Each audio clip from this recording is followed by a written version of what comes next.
is going on, guys? Back again today with another video.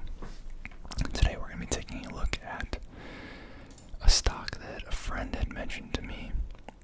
Now, I don't really know too much about it.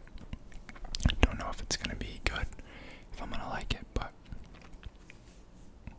I'm going to be taking a little bit of a dive into it, at least on a somewhat deep level. I'm not going to be doing any crazy like DCFs or calculations or anything, but we're just going to try and learn, what the company does, how they've been doing, how it's expected to perform, and what their kind of core business is.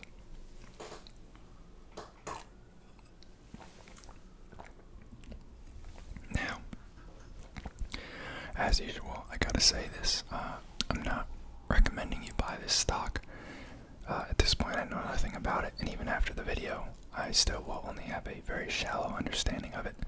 This video is more for entertainment than education, so do your own research and consult a financial professional before investing, because this is not financial advice. Now, this is the company here, MHO, which is M/I Homes. Now, as you guys probably know, the real estate market has been crazy hot the past, 18 months or so.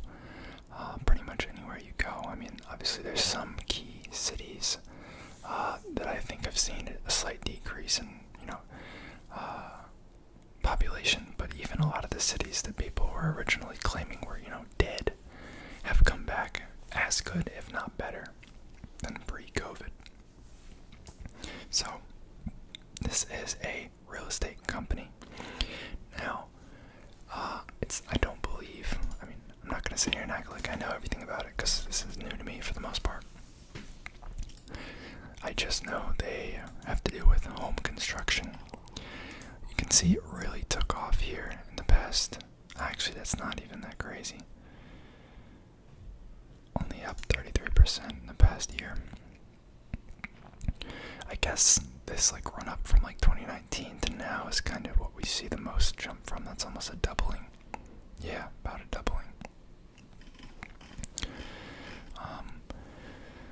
M/I Homes, together with its subsidiaries, operates as a builder of single-family homes in Ohio, Indiana, Illinois, Michigan, Minnesota, North Carolina, Florida, Texas, and Tennessee. The company operates through Northern Home Building, Southern Home Building, and Financial Services segments. It designs, constructs, markets, and sells single-family homes and attached townhomes to first-time, millennial, move-up, empty nester, and luxury buyers under the M&I Homes brand name. The company also purchases undeveloped land to develop into developed lots for the construction of single-family homes, as well as for sale to others. In addition, it originates and sells mortgages and serves as a title insurance agent by providing title insurance policies, examination, and closing services to purchasers of its home. The company was formerly known as M/I Schottenstein Homes, Inc., and changed its name to M&I Homes. I don't know if it's M&I or M/I, that's a very weird name. Founded in 1976, based in Columbus, Ohio. About 1,500 employees. Very interesting. Been around a while. Not a small company by any means. I think it's about $1.6 billion market cap. 1.7. Pretty nice. Does not pay a dividend. Extremely low PE. This one thing that I noticed initially when I just took a peek at it in my Yahoo Finance app is at least the forward PE is just crazy low, and I don't know why. That kind of concerns me, because it makes me think that there's something that's wrong with it. Stocks don't just trade at a 4 PE for no reason.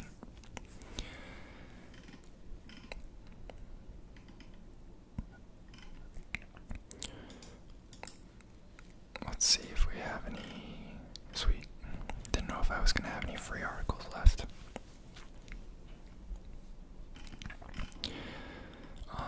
as always, take these articles with a grain of salt. These people are typically biased, and they don't really verify the educational level of the writers that they take writing from on the site.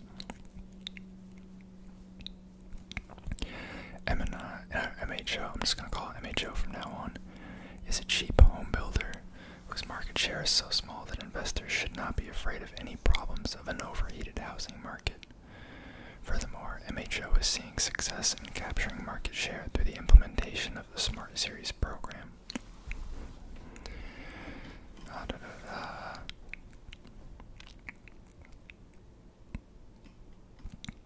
Total revenue grew by 38% year over year to $4.2 billion, and the average annual growth for the period from 2020 to 2023 will be 14.7% year over year. In turn, by the end of 2021, the developer's EBITDA may grow by 22% year over year to $405 million. This will be possible due to high demand for new homes being maintained in the United States.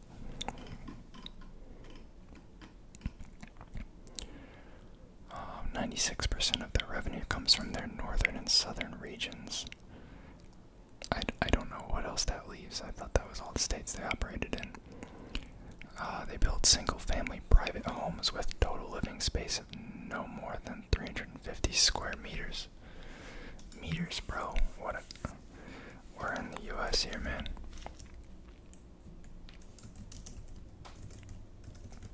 Can't really type because my mic is right in front of the keyboard. I assume it's gonna be like, yeah, that's pretty sizable. 3,700 square feet. That's a very respectable size. Although these are areas where the land typically is cheaper, so the houses are bigger. But that's still a very nice sized plot. Oh, financial services is the other 4%. It's not other states, it's their financial services segment. This is interesting. It's kind of cyclical, which I guess makes sense with real estate, but this is like crazy short term. It's like, I guess less people buy during the winter. That's probably why these are the lowest months, because it's the quarter following. It's the quarter where it's like the coldest months. No one wants to move in like a February,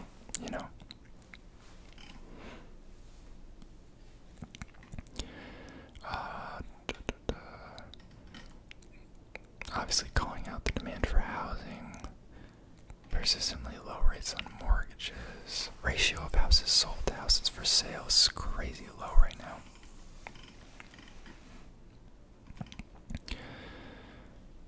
Number of sales projected in the coming years will top the '05 peak. That's always a nice correlation to make to the pre-'08 crisis.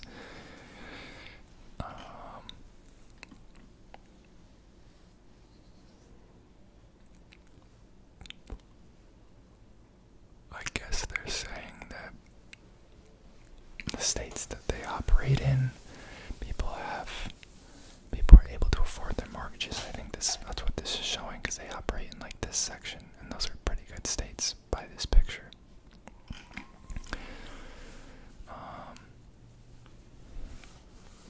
Geez, they have a 5,400 home backup or backlog or queue, I guess, however you want to call it.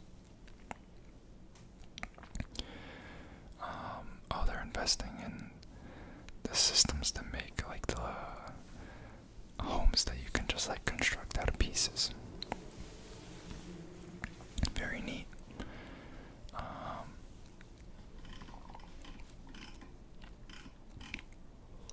Alright, let's hop over to something else.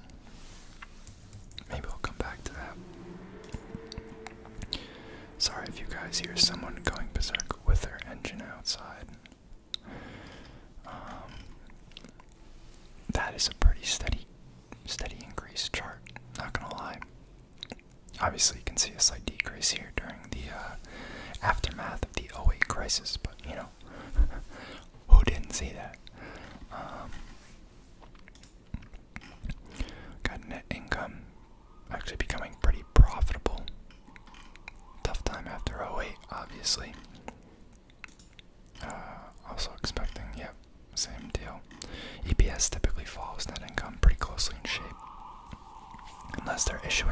amounts of shares. Looks like they've about doubled their shares since '08. For a smaller company like this, you know, and the stock price is appreciating pretty healthily, I don't think this is an issue.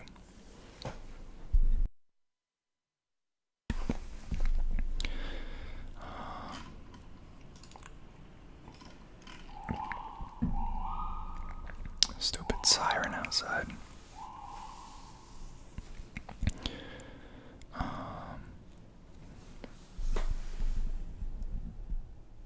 Gonna turn my gain down, hopefully that helps. 2.8 billion in assets. 1.4 billion in liabilities. Honestly, not bad. It's a lot of cash on hand for such a small company. 372 million.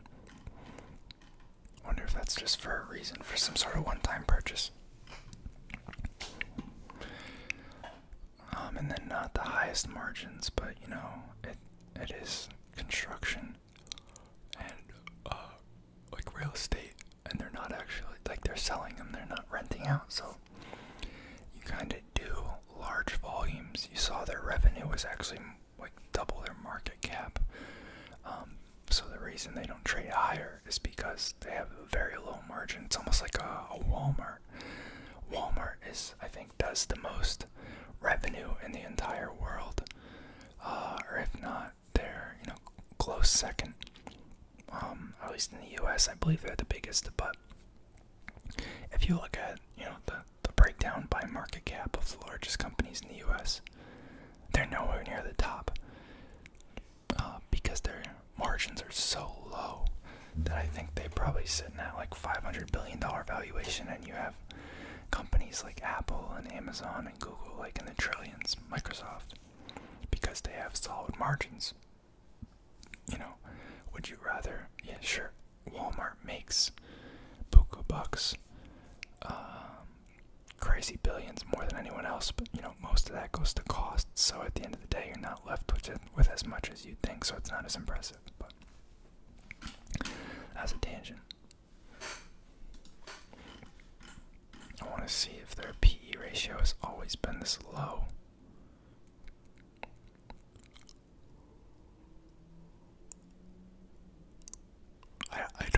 I don't know what I'm missing. Like, there's just got to be a reason for this. It's craziness. All that looks good though, and then I'm gonna pull. I have the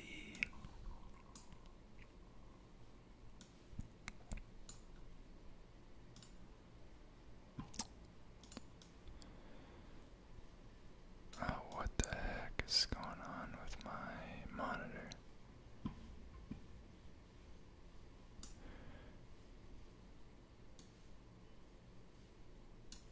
Oh, maybe because I'm full screen. That could totally be it, yeah. I'm a genius. This is their August presentation. Number 13 on the Builder Index of top 100 home builders in the US, I guess, supposedly. Who knows how realistic that is. Founded in 1976, went public in 1993. 8,600 homes delivered and 3.5 billion of total revenue in the last 12 months. 14% annual growth in new contracts since 2008. I assume that's like compound aggregate. 449 of pre-tax income. 175 communities in 15 markets. Diversified customer base. Return on equity of 27%. Top 5 builder in 7 markets. Top 10 builder in 11 markets. Adding new markets such as Minneapolis, Sarasota, and Detroit since 2015.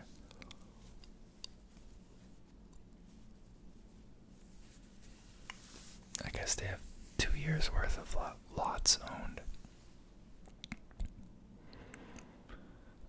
They're newer, like easy construction homes that are made from like prefabricated components.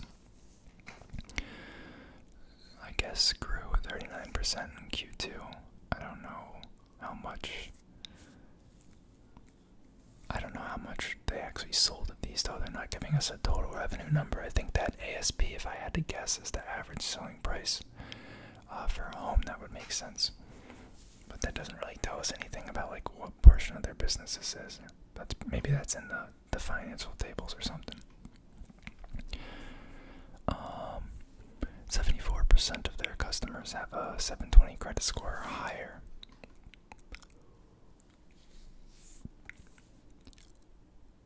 These are their markets and where they're ranked in each market. Number 1 in Columbus, Ohio. Interesting.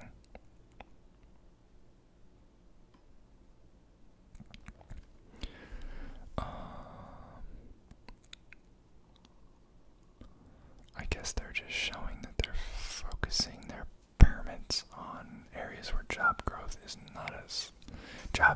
decrease is not as high. I think that's what this is showing. We saw this in the Seeking Alpha article.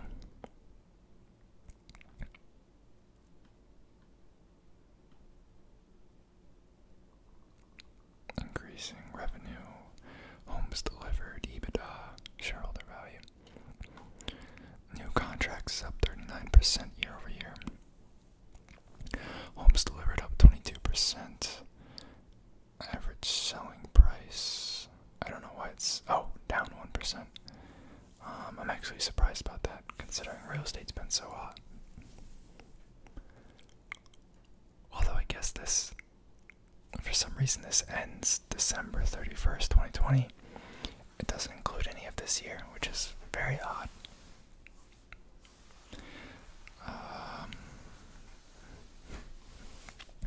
Solid EPS.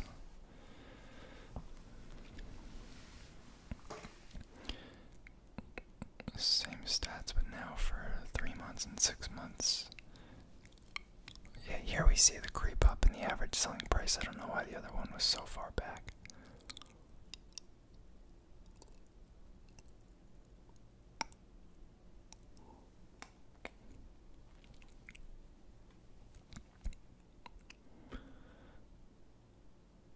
Return on equity is among the higher end of its peers. Nice backlog. Decent gross margins. Decreased leverage slightly, I guess.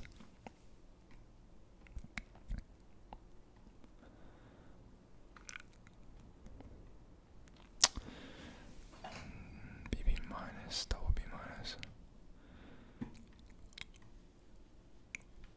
Honestly, I'm very intrigued in this company. I feel like someone somewhere has got to be talking about why the PE is so low. I wonder if there's comments.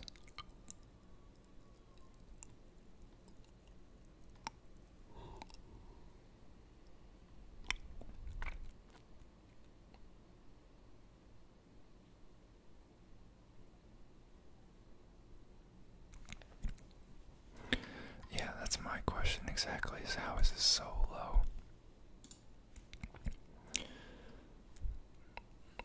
Is there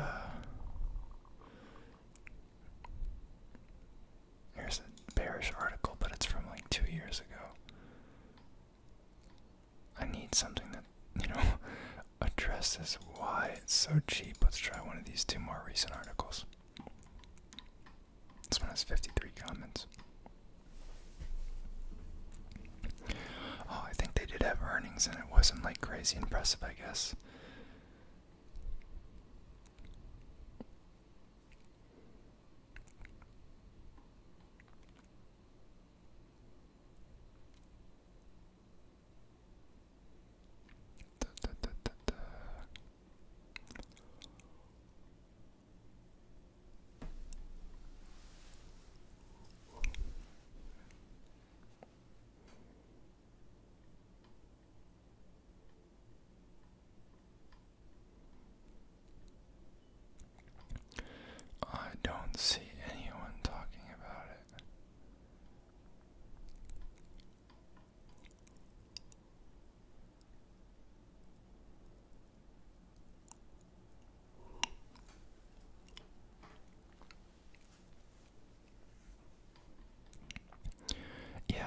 anyways, I might have to do some more research on my own. I'm definitely intrigued though. I just feel like there's something I'm not seeing yet, because the stock market doesn't, allow things to trade this cheaply for no reason. But hopefully you guys enjoyed the video. Give me some feedback down below. Let me know if there's something else you guys want to see. Other than that, have a good night.